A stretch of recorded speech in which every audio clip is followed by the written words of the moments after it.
Hey friends, ரீசெண்டா EV கார்ஸ்க்கான வரவேற்பு மக்களுக்கிடையே ரொம்ப அதிகமாவே இருக்கு. அத சார்ஜ் போடுறதுக்கான ஃபெசிலிட்டிஸ் எல்லா பக்கம் ஈஸியா கிடைக்கிறது இல்ல. அதுக்காக நாம எக்ஸ்டென்ஷன் பாக்ஸ் ஒன்னு பில்ட் பண்ணிருக்கங்க. இந்த எக்ஸ்டென்ஷன் பாக்ஸ் யூஸ் பண்ணி நம்ம காரை ஈஸியா சார்ஜ் பண்ணிக்கலாங்க. இந்த எக்ஸ்டென்ஷன் பாக்ஸ் நம்ம எப்படி பில்ட் பண்றோம்னு இந்த வீடியோல பார்க்கலாம். இதுக்காக நம்ம 4 mm 3 கோர் ரவுண்ட் கேபிள் எடுத்திருக்கோம். இதை யூஸ் பண்ணி தான் நம்ம எக்ஸ்டென்ஷன் பில்ட் பண்ண போறோம். நம்ம பில்ட் பண்ண போற எக்ஸ்டென்ஷன் பாக்ஸ்க்கு அடுத்ததா தேவைப்படுறது பாத்தீங்கன்னா இந்த 6 மாடியூல் சர்ஃபேஸ் பாக்ஸ் தான்.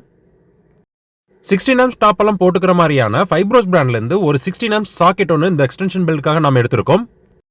இந்த எக்ஸ்டென்ஷன் பாக்ஸ்லயே சேஃப்டி பர்பஸ்க்காக 16 ampsல ஒரு சிங்கிள் போல் MCB நம்ம யூஸ் பண்ணிருக்கோம். அது போக நம்ம ஆன் ஆஃப் பண்றதுக்காக ஒரு ஸ்விட்ச் கூட இதுல யூஸ் பண்ணிருக்கோங்க. அதுலயே உங்களுக்கு இண்டிகேட்டர் ஆப்ஷன் வந்துரும். ஈவி கார்ஸோடைய ஸ்லோ சார்ஜிங் பாத்தீங்கன்னா ரொம்ப நேரம் எடுக்குங்க. அதாவது உங்களுக்கு 10 மணி நேரம்ல இருந்து 12 மணி நேரம் வரைக்கும் சார்ஜ் ஆகும். அது மாதிரி டைம்ல நம்ம 16 amps டாப் தான் யூஸ் பண்ணணும். எர்த்திங்காக நம்ம கேபிள் எடுத்திருக்கோம். அது போக ஒரு கிளாம்புமே எடுத்திருக்கோங்க. இந்த கிளாம்ப் வந்து நம்ம ஏதோ ஒரு ராட்ல ஃபிக்ஸ் பண்ணிக்கலாம். இப்போ 16 amps டாப்ல நம்ம வயரிங் எல்லாம் எப்படி பண்றதுன்னு பார்க்கலாம். அதுக்காக இந்த 2 ஸ்க்ரூமே ரிமூவ் பண்ணோம்னா நமக்கு டாப்ல இருக்க அந்த பேனல் ரிமூவ் ஆகி வந்துருங்க. உள்ள உங்களுக்கு 3 டெர்மினல்ஸ் இருக்கும். லைன், நியூட்ரல், அது போக கிரவுண்ட். நாம வாங்கி வச்சிருக்க அந்த 4 mm 3 கோர் கேபிள்ல அந்த ஸ்லீவ் வந்து இந்த அளவுக்கு நாம ரிமூவ் பண்ணி எடுத்துடலாங்க. ரிமூவ் பண்ண அப்புறம் நமக்கு அதுல 3 ஒயர் வரும். கிரீன் கலர் வந்து கிரவுண்ட், ரெட் கலர் வந்து லைன், பிளாக் கலர் வந்து நியூட்ரல். 16 amps டாப்ல உங்களுக்கு இது மாதிரி ஒரு ஸ்லீவ் கொடுத்திருப்பாங்க. டெர்மினல்ஸ்ல கனெக்ட் பண்றதுக்கு முன்னாடி அந்த ஸ்லீவ் நீங்க கேபிள்ல இன்சர்ட் பண்ணீங்க. அதுக்கு அடுத்து நம்ம இன்சுலேஷனை ரிமூவ் பண்ணிட்டு அந்த டாப்ல இருக்க டெர்மினல்ஸ்ல வந்துட்டு அந்த 3 ஒயரையுமே நாம இப்ப ஃபிக்ஸ் பண்ணிடலாங்க. அந்த டெர்மினல்ல நீங்க ஃபிக்ஸ் பண்றப்போ அந்த ஸ்க்ரூஸ் எல்லாம் நல்லாவே டைட் பண்ணிருங்க. இஃப் இன் கேஸ் அங்க லூஸ் கனெக்ஷன் இருந்துச்சுன்னா அந்த இடத்துல ஸ்பார்க் ஆகி உங்களுக்கு ஹீட் ரொம்பவே ஆகி அந்த பிளக் வந்து பர்ன் ஆகிறதுக்கு சான்சஸ் இருக்கு. சோ அந்த ஸ்க்ரூஸ் எல்லாம் ஃபுல் டைட் பண்ணிருங்க.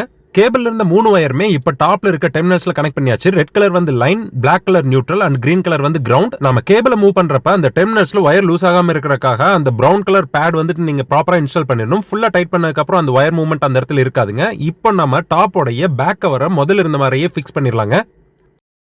எக்ஸ்டென்ஷன் பில்டுக்காக நாம எடுத்து வச்சிருக்க 6 மாடியூல் சர்ஃபேஸ் பாக்ஸோட பேனல்ல இப்போ எல்லா காம்போனன்ட்ஸுமே நம்ம ஃபிக்ஸ் பண்ணிடலாம்.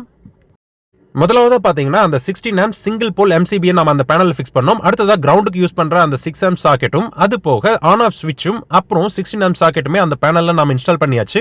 பேனல்ல ஃபிக்ஸ் பண்ண எல்லா காம்போனன்ட்ஸ்க்குமே நம்ம இப்போ வயரிங் பண்ண வேண்டியதா இருக்கும். நான் வயரிங் முடிச்சிட்டு உங்களுக்கு எப்படி கனெக்ஷன் பண்ணணும்னு கிளியரா எக்ஸ்பிளைன் பண்ணிடுறேன். ஃபர்ஸ்ட் நம்ம 6 amps சாக்கெட்ல உள்ள கிரவுண்ட் டெர்மினலையும் 16 amps சாக்கெட்ல உள்ள கிரவுண்ட் டெர்மினலையும் ஒரு வயர் மூலமா கனெக்ட் பண்ணிடலாங்க. இந்த கனெக்ஷன் பண்றது மூலமா தான் நமக்கு எர்த்திங் ப்ரொவிஷன் இந்த எக்ஸ்டென்ஷன் பாக்ஸ்ல கிடைக்கும். அடுத்ததா சிங்கிள் போல் MCB ல உள்ள லோட் லைனை நம்ம ஸ்விட்ச் இன்புட் கொடுக்கணும். ஸ்விட்ச்ல இருந்து வர அவுட்புட் 16 amps சாக்கெட்டோட லைன் டெர்மினல்ல கனெக்ட் பண்ணுங்க. இண்டிகேட்டர்ல இருந்து 2 ஒயர் வரும். ஒரு ஒயர் ஸ்விட்சோட அவுட்புட்ல நம்ம கனெக்ஷன் கொடுக்கணும். இப்போ இந்த சர்ஃபேஸ் பாக்ஸ்க்குள்ள கேபிள் கொண்டு வரக்காக இந்த கிளாண்ட் நம்ம யூஸ் பண்ண போறோங்க. அதுக்காக இந்த இடத்துல நம்ம ஒரு ஹோல் ட்ரில் பண்ணனும். நம்ம வச்சிருக்க அந்த ஸ்டெப் ட்ரில் பிட் வச்சு நம்ம அந்த ஹோல் ட்ரில் பண்ணியாச்சுங்க. கேபிள் கிளாண்ட் நம்ம இந்த இடத்துல யூஸ் பண்றதுனால நம்ம எக்ஸ்டென்ஷன் பாக்ஸ் அங்கேயும் இங்கேயும் எடுத்து வைக்கிறப்போ கேபிள் வந்துட்டு ரொம்பவே ஃபிக்ஸ்டா இருக்கும். ரொம்பவே மூவ் ஆகாதுங்க. கேபிள் டைட்டா ஃபிக்ஸ் ஆயிருக்கறனால உள்ள இருக்கிற கனெக்ஷன்ஸ் எல்லாம் எதுவுமே டிஸ்டர்ப் ஆகாது. உங்களுக்கு எக்ஸ்டென்ஷனோட லைஃப் ரொம்ப நாளுக்கு வருங்க. இப்போ அந்த கிளாண்ட் மூலமா ஒயரை வந்து நம்ம உள்ள எடுத்தாச்சு. இப்போ இந்த கேபிள்ல நாம 6 inch அளவுக்கு அந்த ஸ்லீவர் ரிமூவ் பண்ணி எடுத்துடலாம். அப்பதான் நம்ம அந்த பேனல்ல கனெக்ஷன்ஸ் கொடுக்கறதுக்கு ரொம்பவே ஈஸியா இருக்கும். டாப்ப நாம ஃபிக்ஸ் பண்றப்போ ஒரு கலர் கோட் ஃபாலோ பண்ணிருப்போம். அதையே தான் நம்ம இங்க ஃபாலோ பண்ண வேண்டியதா இருக்குங்க. ரெட் கலர் பாத்தீங்கன்னா உங்களுக்கு அந்த MCBக்கு இன்புட்டா போற லைன். அடுத்ததா அந்த கேபிள்ல இருக்க கிரீன் கலர் ஒயர் பாத்தீங்கன்னா உங்களுக்கு வந்து கிரவுண்ட். அதை வந்து நம்ம அந்த 16 amps சாக்கெட்டோட கிரவுண்ட் டெர்மினல்ல கொடுத்திருக்கோம். பிளாக் கலர் வந்து நியூட்ரல்ல கொடுத்திருக்கோம். ஸ்விட்ச் இண்டிகேட்டருக்கான இன்னொரு ஒயர் வந்து ஃப்ரீயா இருக்கும். அதை வந்து நம்ம நியூட்ரல்லயே கனெக்ஷன் கொடுக்க வேண்டியதா இருக்குங்க. உங்களுக்கு கனெக்ஷன் கிளியரா தெரியணும்னா இந்த இடத்துல வீடியோ நீங்க பாஸ் பண்ணி செக் பண்ணி பாத்துங்க. நம்ம கனெக்ஷன் கொடுத்து முடிச்ச அப்புறம் டாப் பேனல் வந்துட்டு திருப்பி இன்ஸ்டால் பண்ணிடலாம். இந்த பர்டிகுலர் எக்ஸ்டென்ஷன் பாக்ஸ்க்காக நம்ம 4 mm 3 கோர் கேபிள் எடுத்திருக்கோம். நீங்க 2.5 mm 3 கோர் கேபிள் கூட யூஸ் பண்ணலாம். இப்போ இந்த எக்ஸ்டென்ஷனுக்கான பேனல் ஒர்க் வந்து முடிஞ்சது. அடுத்ததா எர்த்திங் ப்ரொவிஷனுக்காக 5 மீட்டர் லென்த்ல நம்ம ஒரு கேபிள் ரெடி பண்ண போறோம். அதுக்காக 3 கோர் 1 mm ரவுண்ட் கேபிள் எடுத்திருக்கோங்க. அதுல இருக்க 3 ஒயரையுமே இது மாதிரி ஸ்லீவர் ரிமூவ் பண்ணிட்டு ஜாயின் பண்ணிக்கங்க. ஜாயின் பண்ணி வச்சிருக்க அந்த 3 ஒயரையுமே 6 amps டாப்ல உள்ள அந்த கிரவுண்ட் டெர்மினல்ல வந்துட்டு ஃபிக்ஸ் பண்ணி டைட் பண்ணிருங்க. எர்த்திங்காக ரெடி பண்ற இந்த செட்டப்ல லைன் அண்ட் நியூட்ரல் வந்துட்டு நீங்க கனெக்ஷன் கொடுக்கணும்னு அவசியம் கிடையாது. கிரவுண்டுக்கு மட்டும் ப்ராப்பரா கனெக்ஷன் கொடுத்துட்டு அந்த டாப்போடைய பேக் சைடு பேனலையுமே நீங்க திருப்பி இன்ஸ்டால் பண்ணிருங்க.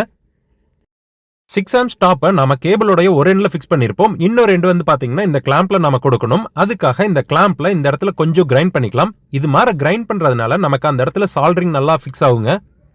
கேபிளோடைய இன்னொரு எண்ட்ல 3 ஒயரையுமே ஒன்னா ஜாயின் பண்ணி அந்த கிளாம்ப்ல இந்த இடத்துல வச்சு சால்டரிங் பண்ணிருங்க. சால்டரிங் பண்ண அப்புறம் நம்ம கிளாம்ப்ல இது மாதிரி 2 ரப்பர் ஸ்லீவ் கொடுத்திருப்பாங்க. அந்த ரப்பர் ஸ்லீவ் நம்ம இது மாதிரி ஃபிக்ஸ் பண்ணிரலாங்க. இப்போ எர்த்திங் ப்ரொவிஷனுக்காக அந்த கேபிள் வந்து நம்ம ரெடி பண்ணி முடிச்சாச்சுங்க. உங்க வண்டியை நீங்க சார்ஜ் பண்றப்ப ஏதாவது இடத்துல உங்களுக்கு எர்த் கிடைக்கலனா இந்த கிளாம்பை நீங்க ஏதாவது ஒரு ராட தரையில அடிச்சு அதுல வந்துட்டு ஃபிக்ஸ் பண்ணிடலாங்க. அது மாதிரி ஃபிக்ஸ் பண்றதுனால உங்க எக்ஸ்டென்ஷன் பாக்ஸ்க்கு கிரவுண்ட் கிடைச்சிருங்க. இப்போ நம்ம பில் பண்ணிருக்க எக்ஸ்டென்ஷன் பாக்ஸ் நம்ம காரை சார்ஜ் பண்ணி செக் பண்ணி பாத்துறலாங்க. ஃபர்ஸ்ட் நம்ம செக் பண்ணி பார்க்குற பாயிண்ட்ல பாத்தீங்கன்னா உங்களுக்கு எர்த்திங் எல்லாமே பக்காவா இருக்கு. ஸோ இந்த சாக்கெட்ல நம்ம எர்த்திங் ப்ரொவிஷன் எல்லாமே வண்டி சார்ஜ் ஆகணும். நம்ம வண்டியோட சார்ஜரை நம்ம பில் பண்ணி வச்சிருக்க எக்ஸ்டென்ஷன்ல இருக்க 16 amp சாக்கெட்ல பிளக் பண்ணிடலாங்க. பிளக் பண்ண அப்புறம் சுவிட்ச் ஆன் பண்ணிட்டு எம்சிபி ஆன் பண்ணிடலாம். ஆன் பண்ணதுமே நம்ம சார்ஜர்ல பாத்தீங்கன்னா உங்களுக்கு இண்டிகேட்டர்ஸ் க்ளோ ஆக ஆரம்பிச்சிருச்சு. மீன்ஸ் எல்லா இண்டிகேட்டருமே ப்ராப்பரா எரியுது. கிரீன் கலர் இண்டிகேட்டர்ஸ் மட்டும் தான் எரியுது, ரெட் எதுவுமே எரியல. விச் மீன்ஸ் வண்டி வந்து உங்களுக்கு சார்ஜ் ஆகுதுன்னு அர்த்தம், எந்த பிரச்சனையும் இல்லாம. நம்ம எக்ஸ்டென்ஷன் பாக்ஸ் எர்த்திங் ப்ரொவிஷன் கம்பேட்டிபிளா ரெடி பண்ணியிருக்கோம். அதை செக் பண்றதுக்காக நம்ம வீட்ல கிரவுண்ட் கனெக்ஷன் இல்லாத ஒரு 16 amp சாக்கெட்ல நம்ம எக்ஸ்டென்ஷன் பாக்ஸை பிளக் பண்ணி செக் பண்ணி பார்க்கலாங்க.